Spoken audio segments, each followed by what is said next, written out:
그리고 6.25 전쟁 참전 중 전사하거나 실종되신 미국 영웅들을 위한 추모식을 시작하겠습니다.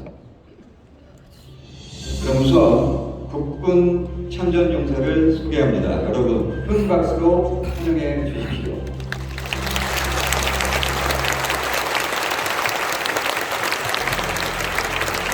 감사합니다. 이어서 미국 참전용사를 한 분 한 분 소개하겠습니다. 이름이 호명될 때 성도 여러분 큰 박수로 환영해 주시면 감사하겠습니다. Now, I would like to introduce 6 American veterans of Korean War. Paul Cunningham, past national president of Korean War Veterans Association in the United States, and served as U.S. Air Force Veteran Association for 17 months during the Korean War.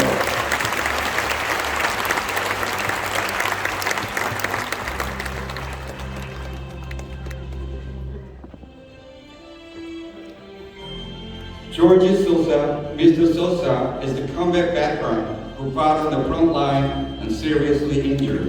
And after recovering from his injury, he went back to fighting in combat for several more months.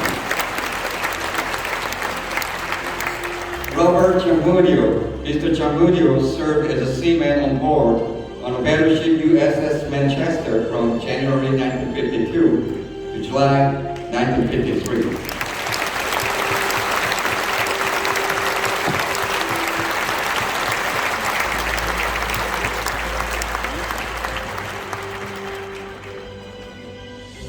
Louis Reagan.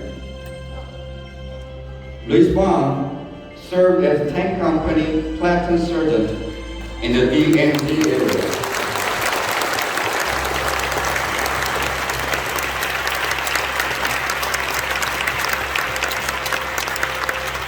Timothy Whitmore. Mr. Timothy Whitmore was a medic and served at U.S. military hospital.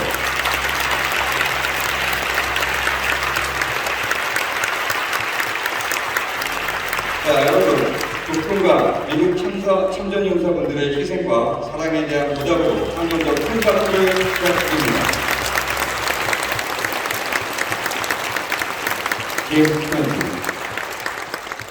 감사합니다. 이어서 6.25 전쟁 참전 중 전사하거나 실종되신 미국의 영웅들을 위한 추모식을 시작하겠습니다.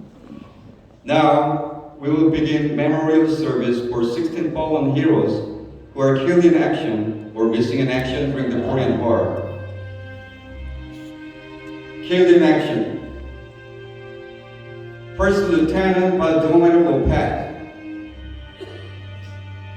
A photo of Baldomero Lopez was taken as he was climbing in an Incheon seawall during the Incheon landing on September 15, 1950. He was killed in action and posthumously awarded Medal of Honor, Korean Top Merit, Taggart Order of Military Merit by President Yoon Suk-yeol this April.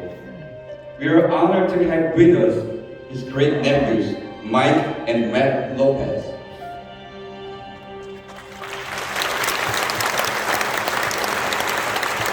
Private Jack Murphy Ackerman. Private Ackerman was one of the first American soldiers to arrive when the Korean War started. While he was fighting in combat, he was captured near Busan on July 27, 1950. On October 20, 1950, he and 75 other American soldiers were executed by North Korean communists in a train tunnel near Pyongyang in a vicious massacre. We are honored to have with us his granddaughter, Marsha Ackerman.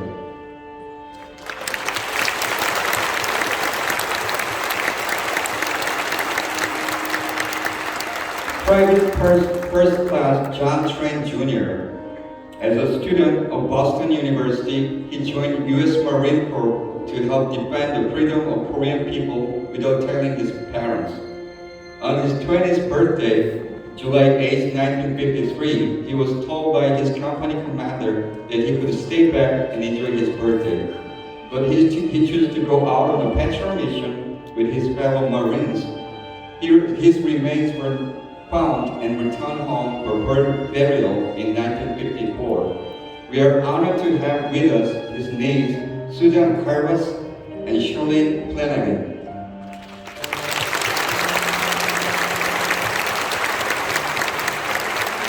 Corporal Lawrence J. Williams. Corporal Williams served with U.S. Army 1st and only all-black Rangers Command during the Korean War as youngest of 4 sons. Corporal Williams was struck by a bullet to his head during the battle near the Majuri, South Korea. We are honored to have with us his niece, Paula A.G. Drake.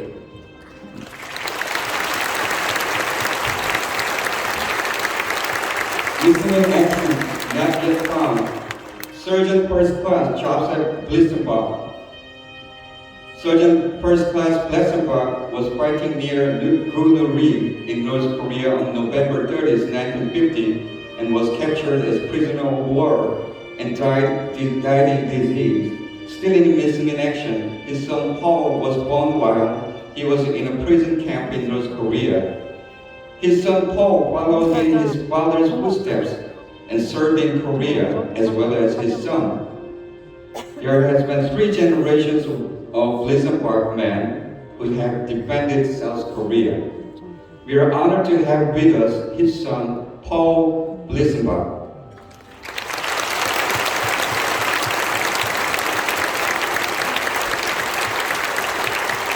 Sergeant William Charles Bradley. Incredibly, Sergeant Bradley served 2 times in Korea. He served in Korea in 1948 and came back to Korea as a combat medic when the Korean War started. Ultimately, gave his precious life to defend the freedom of Korean people.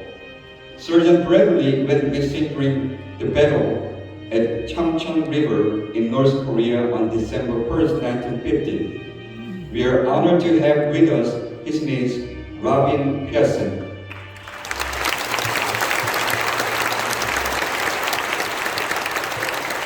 Private James Joseph Criben.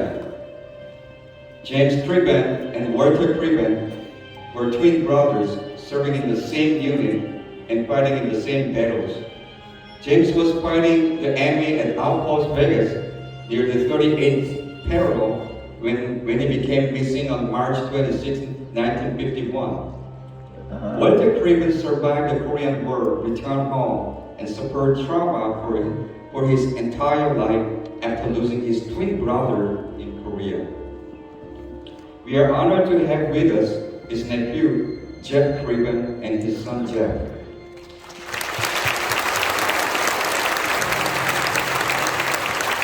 Major Louis H. Davis. On August 14, 1951, Major Davis was flying a mission into Pyongyang with several other planes as the commander of the 39th Fighter Squadron in Korea. When 2 other U.S. fighter planes were shot down, Major Davis went in search of 2 downed pilots and didn't realize his own aircraft had been hit. His remains were not found yet. We are honored to have with us his son, Merritt Davis.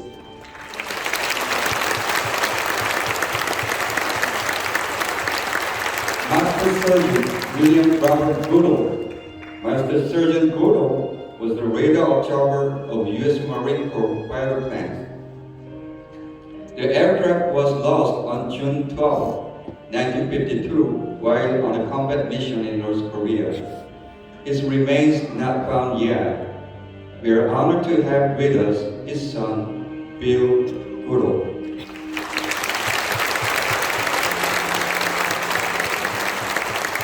Major Samuel Parker Logan Jr. Major Sam Logan Jr. was a pilot of bomber plane. Major Logan is believed to have survived the crash and taken captive by the Russians. His name was found scratched on the wall of jail in Pyongyang, North Korea, still missing in action. We are honored to have with us his son, Mike Logan.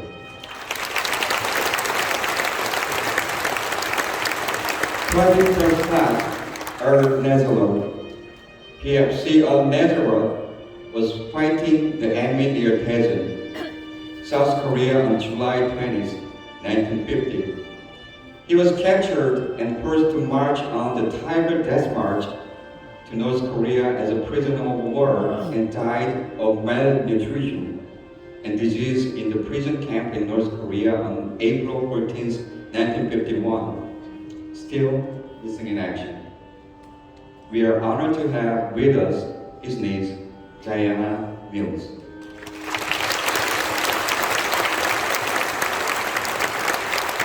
Lieutenant Leland Rich, on May 6, 1953, Lieutenant Leland flew on his Navy fighter plane on a mission into North Korea.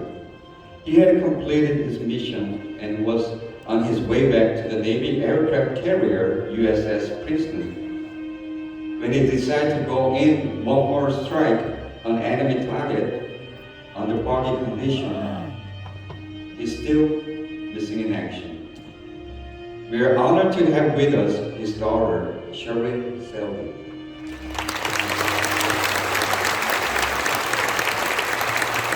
Corporal Tommy Ross, on December 1st, 1950, Corporal Ross and other captured American soldiers were gathered together and marched to a prisoner of war camp in North Korea. Corporal Ross died in prison camp around February 25, 1951, still missing in action. We are honored to have with us his niece, Meredith Ross Chung. Private George Segura arrived in Korea on July 5th, 1950, and his division was one of the first American units to arrive after the outbreak of Korean War. On July 28, 1950, Private Segura was captured while he's fighting in a combat Hadong near Jinju. On October 20, 1950, he was executed in a train tunnel near Pyongyang in a very vicious massacre, still missing in action. We are honored to have with us his nephew, Freddie Munoz.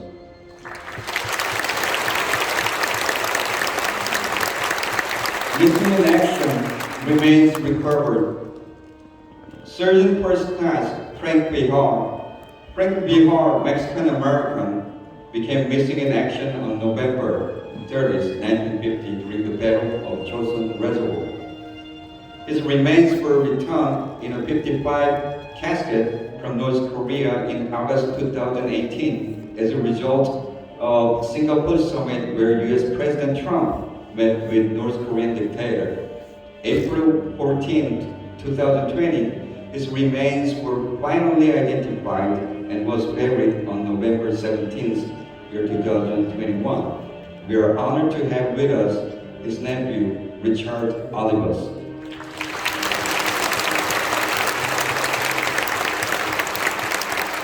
Private Felix Yanes was reported missing in action after an intense battle in the North Korean forces near Kum River near Daejeon on July 16, 1950. In 1956, he was brought to U.S. and buried as an unknown soldier in a military cemetery in Hawaii. His remains were distinct from the cemetery in Hawaii and was finally identified in 2022, buried in September 2022. We are honored to have with us his niece, Tammy Shuril.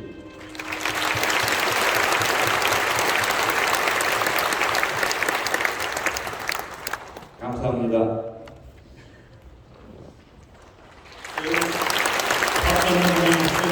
김종대 장모님과 김세현 집사님 수고하셨습니다. 여기 계신 국내 참전용사 여러분들께 머리 숙여 다시 한번 격려를 합니다. 여러분들은